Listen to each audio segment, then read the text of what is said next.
Halo, selamat pagi ya. Jumpa lagi dengan Pokoni dengan Ekonomi Kreatif di podcast yang ke-14. Oke. Untuk podcast yang ke-14 ini adalah merupakan podcast yang terakhir untuk teman kreatif, tapi bukan segalanya berakhir, tapi insya Allah dengan podcast yang terakhir nanti teman-teman kreatif menghasilkan yang terakhir ini sudah menghasilkan produk yang nyata, produk yang menghasilkan, produk yang benar-benar sudah dinikmatin, tinggal dilanjutkan setelah mata kuliah ekonomi kreatif ini berakhir. Oke, untuk proses panjang revolusi industri 4 ya, kita pelajari nih untuk mengenai industri ekonomi kreatif. Revolusi industri yang keempat ini secara fundamental akan mengubah cara hidup kita teman-teman kreatif, kemudian mengubah bekerja, kemudian mengubah berhubungan dengan satu sama lain, baik itu skala, cakupan, dan kerumitannya. Prosesnya harus dihadapi secara terintegrasi dan komprehensif melibatkan semua pemangku kepentingan dari pemerintahan global, dari sektor publik, swasta, hingga akademisi dan masyarakat sipil. Ya, ini hanya kita ceritakan kilas balik untuk mengenai revolusi industri. Yang pertama menggunakan tenaga air tuh dari awalnya ya, bahwa dari menggunakan tenaga air dan uap untuk memekanisasi produksi. Kemudian kedua menggunakan tenaga listrik untuk membuat produksi massal. Kemudian yang ketiga menggunakan elektronik dan teknologi informasi untuk mengotomatisasi produksi. Nah, di sini revolusi industri ini yang merupakan contoh dari revolusi tenaga uap dan tenaga air, kemudian timbulnya tenaga listrik, kemudian membuat produksi massal dan sampai mengotomatisasi produksi, yaitu dari elektronik dan teknologi informasi yang sekarang ini merambah pada teknologi ekonomi kreatif. Ya, untuk revolusi industri yang keempat ini sedang membangun di atas yang ketiga. Ya, yang ketiga dari revolusi industri informasi. Nah, revolusi digital yang telah terjadi sejak pertengahan abad terakhir ini dicirikan oleh perpaduan teknologi yang mengaburkan garis antara bidang fisik, digital, dan biologis. Jadi yang keempat ini yang sekarang ini kita rasakan, yang sekarang ini kita lakukan, yang sekarang ini sudah kita alamin ya. Oke, yaitu dunia digital. Kemudian ada 3 alasan nih mengapa transformasi saat ini tidak hanya mewakili perpanjangan dan revolusi industri ketiga saja, tetapi lebih kepada kedatangan revolusi industri 4 jauh berbeda dari baik kecepatannya, kemudian ruang lingkupnya dan dampak sistemnya. Ya, jelas dari kecepatannya sekarang ini karena adanya industri dengan adanya revolusi industri yang keempat ini, yaitu industri ekonomi kreatif, itu terjadi keterobosan cepatnya informasi, cepatnya industri itu kita hanya bisa lakukan secepat mungkin, yaitu tadi yang sudah Ibu Koni selalu sebutkan bahwa dunia gadget itu sudah ada di genggaman dan dunia informasi itu ada di genggaman ya. Nah, itulah sehingga menimbulkan banyak terobosan-terobosan yang tadinya tidak ada menjadi ada, banyak out of the box. Kemudian banyak itu sangat sangat berdampak terhadap ruang lingkup, selanjutnya sampai dampak ke sistem. Oke, kemudian untuk kecepatan terobosan itu sendiri, yaitu revolusi ini berkembang pada kecepatan yang eksponensial daripada linear ya.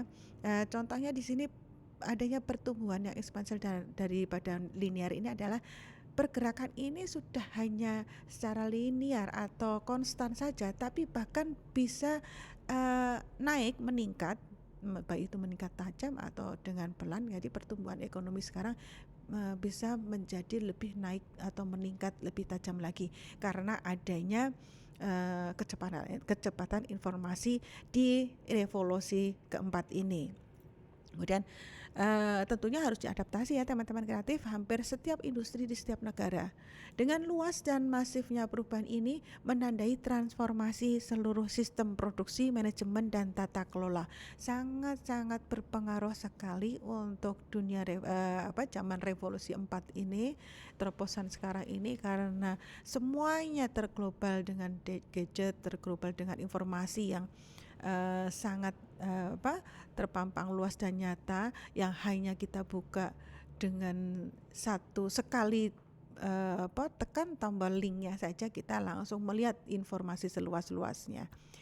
Kemudian kemungkinan miliaran orang terhubung dengan perangkat seluler, ya kan, dengan kekuatan pemrosesan yang belum pernah terjadi sebelumnya, yaitu kapasitas penyimpanan, akses dan pengetahuan tidak terbatas. Ya, saat ini tidak terbatas, semakin banyak ya, apalagi untuk sekarang semuanya, apalagi dampak daripada pandemi ini, hampir semua kalangan, hampir semua usia ya, tentunya usia sekolah ya, dari usia 5 tahun itu sudah semuanya melakukan pembelajaran melewat daring ya.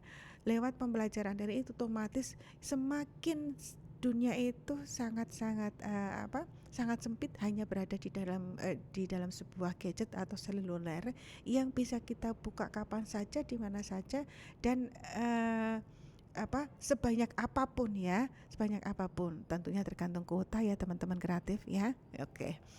Kemudian dengan kekuatan pemrosesan yang belum pernah terjadi sebelumnya ini, kapasitas penyimpanan dan akses yang sangat tidak terbatas ini, itu membuat harus kita sebuah semangat baru ya, sehingga kita akan melakukan bisnis itu banyak sekali yang akan kita gali, banyak sekali, mudah sekali kita untuk mencari tahu. Ya. Dan kita lihat gambar di sini nih, ada revolusi industri ya. Dari industri pertama, kemudian industri kedua. Industri pertama itu merupakan mechanization, steam power, weaving loom ya. Kemudian industri yang kedua mass production, assembly line, electrical energy. Kemudian industri yang ketiga yaitu automation, computers dan elektronik ya. Pada saat 3 itu sudah kita lalui.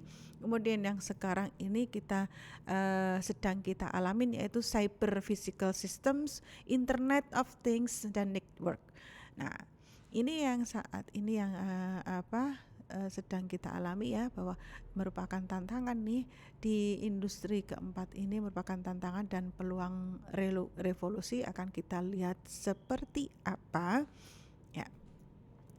Itu seperti revolusi yang mendahulunya, revolusi industri 4 ini memiliki potensi untuk meningkatkan tingkat pendapatan global dan meningkatkan kualitas hidup populasi di seluruh dunia. Sampai saat ini mereka yang telah memperoleh hasil maksimal darinya adalah konsumen yang mampu membeli dan mengakses dunia dan layanan digital ya, karena kita sekarang berhadapan dengan e-commerce. Kita berhadapan dengan pasar online ya. Mungkin teman-teman melihat juga nih bahwa sekarang ini yang sudah banyak sekali mal-mal yang mulai tutup sekarang beralih pada digital ya. Mereka beralih ke e-commerce. Yang tadinya mereka punya mall buka secara physically, tapi sekarang sudah beranjak pada e-commerce. Jadi salah satu contohnya seperti Matahari, yang dulunya itu Matahari itu merupakan mall yang salah satu sasaran untuk berbelanja bagi kita, baik dari fashion, kemudian dari kebutuhan rumah tangga sampai pada kebutuhan yang lain ya. Nah, sekarang kita lihat mereka juga di aplikasi juga ada ya. Di aplikasi itu mereka berpindah ke online. Jadi dari aplikasi saja kita sudah bisa berbelanja di situ. Bahkan diskonnya lebih menarik ya. Diskonnya lebih banyak. Lihat aplikasinya Matahari. Bisa juga yang pertama kali yang banyak sekali mall-mallnya tutup, yaitu Ramayana, teman-teman. itu bahkan sejak tahun 2018 kalau nggak salah ya, itu sudah banyak sekali mal-mal Ramayana itu sudah mulai tutup. Kemudian mereka beralih sekarang ke e-commerce ya, mereka beralih pada pembelanjaan online. Jadi kita bisa buka di situ untuk aplikasi Ramayana misalnya yang tadinya sangat terbiasa berbelanja di sana, bisa dibuka lewat aplikasi, kemudian bisa berbelanja lewat aplikasinya Ramayana. Itu salah satu beberapa contoh ya. Karena beralihnya dari revolusi industri yang ketiga sampai beralih kepada revolusi yang keempat nih teman-teman. Kemudian sampai saat ini ya mereka yang telah memperoleh hasil maksimal darinya adalah konsumen yang mampu membeli dan mengakses dunia dan layanan digital ya. Memang karena sekarang semua lewat digital yang mampu membelinya, tapi ada sebagian juga yang masih terbuka ya untuk toko yang secara fisik itu masih dibuka meskipun tidak banyak. Jadi mereka bisa berbelanja lewat toko-toko atau mal-mal yang masih buka tanpa menggunakan atau mengakses di layanan digital. Kemudian teknologi telah memungkinkan produk dan layanan baru yang meningkatkan efisiensi dan kesenangan kehidupan pribadi kita untuk saat ini ya teman-teman.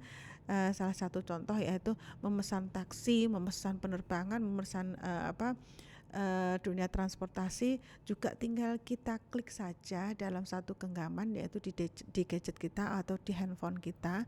Untuk memperoleh kita mau pergi kemana saja tinggal kita klik saja, tinggal kita lihat baik jadwalnya, kemudian mau di mana kita akan tinggal, itu sudah terinformasi, itu sangat lengkap sekali ya. Kemudian bahkan mendengarkan musik sekarang nggak sulit lagi, kita harus mendengarkan harus lewat tape recorder atau mungkin harus lewat DVD atau lewat CD. Sekarang sudah bisa kita lihat atau kita dengarkan dengan aplikasi-aplikasi yang ada di handphone kita. Menonton film pun ya sekarang sudah bisa kita tonton. Yang sekarang yang lagi suka yang drakor misalnya, bukan Netflix ya, di situ sangat banyak sekali pilihan-pilihannya, mau yang drama Korea, mau drama Turki, atau mau yang western, di situ lengkap sekali. Kartun pun ya kita tinggal buka, tinggal kita berlangganan Netflix dan bisa kita lihat di situ dunia hiburan film, nggak perlu kita harus berjalan atau pergi lihat di 21.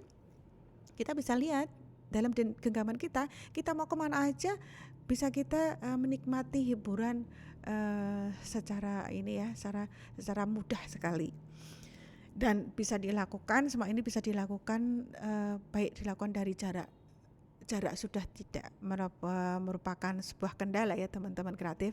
Nah inilah yang namanya teknologi ya, dan teknologi ini adalah salah satu batasan utama ya, salah satu alasan utama mengapa pendapatan mengalami stagnasi atau bahkan menurun ya.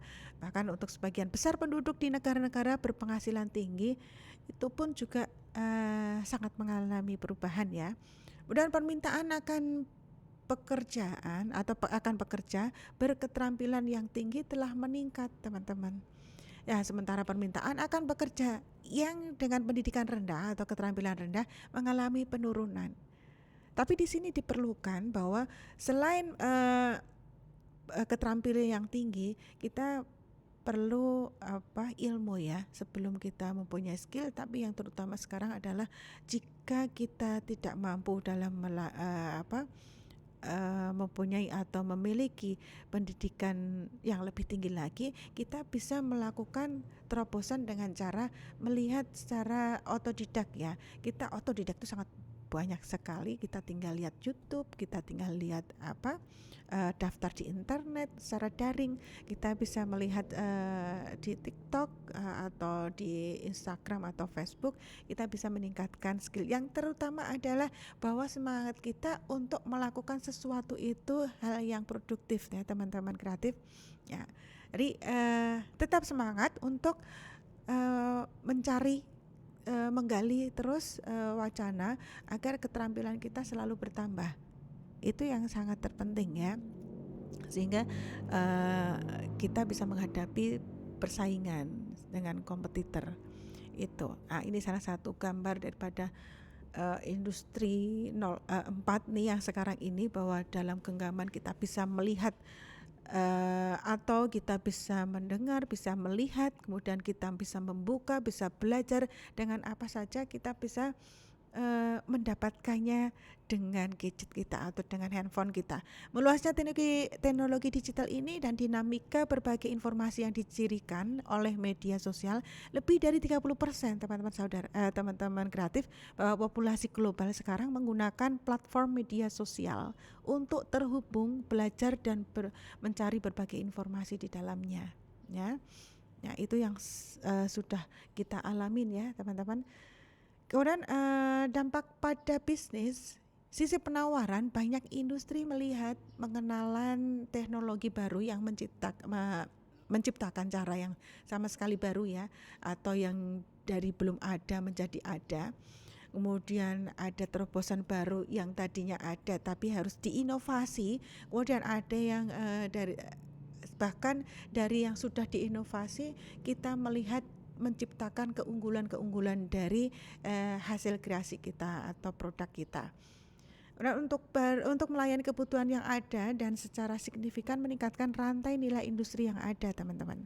Nah, kemudian dampak lainnya adalah pada kompetitor Anda mungkin jauh lebih inovatif berkat akses ke platform digital global untuk penelitian. Jadi kita manfaat betul-betul platform-platform yang ada di digital kita ya. Bahkan kita sekarang nggak usah bingung, kalau kita punya toko pun sudah ada platform di situ, bagaimana cara untuk menghitung hasil bisnis kita, atau secara accounting ya, di situ ada bahwa di situ ada accounting, aplikasi aplikasi tentang laporan bisnis ya. Di situ sudah banyak sekali kita dapatkan dari aplikasi-aplikasi itu. Jadi manfaatkan aja yang ada di genggaman kita itu sudah merupakan teman bisnis kita ya. Kita akan belajar dulu dari hal tersebut.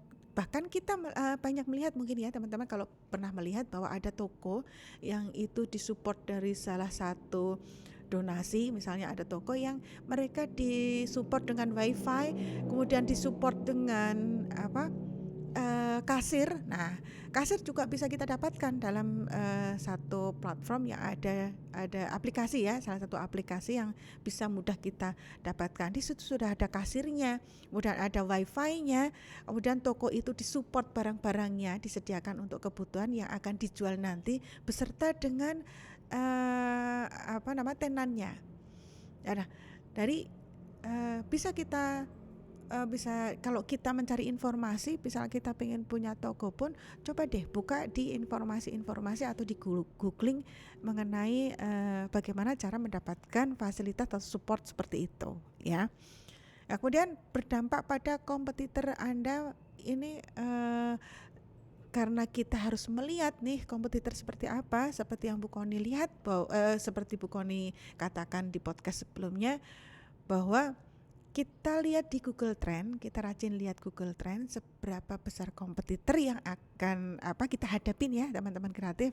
Nah, itu sangat penting di situ dilihat. Kemudian meskipun tidak bisa membuka pun, dan kita juga itu lebih mudah, yang jelas lebih mudah kita melihat kompetitor kita, dan kita lebih mudah melihat bagaimana future-nya nanti tentang bisnis kita ini ya. Itu sangat menarik sekali karena kita tinggal buka, kemudian di situ juga gratis teman-teman, tidak berbayar, sehingga bisa kita lakukan step by step untuk melakukan sebagai entrepreneur ya, untuk belajar menjadi sebagai entrepreneur. Mungkin bahkan teman-teman udah banyak nih di sini pasti entrepreneur muda yang tinggal diasah lagi ya, tinggal lebih digali lagi dan lebih semangat lagi, dan bisa jadi sharing kepada teman-teman yang lain gitu. Jadi itu yang kita harapkan, agar teman-teman juga saling bertukar informasi ya. Jadi nggak harus kita mencari informasi di gadget, tapi dengan adanya wadah ini, dengan adanya berkomunikasi, kita bisa bertukar informasi sesama teman-teman yang sesama teman-teman kreatif, ekonomi kreatif, sesama entrepreneur, sesama UMKM. Sehingga kalau ingin membuka lagi nih, ada link UMKM ya, grup-grup UMKM banyak sekali, teman-teman bisa belajar di sana dan teman-teman bisa mencari ide juga, salah satunya mungkin dari sana.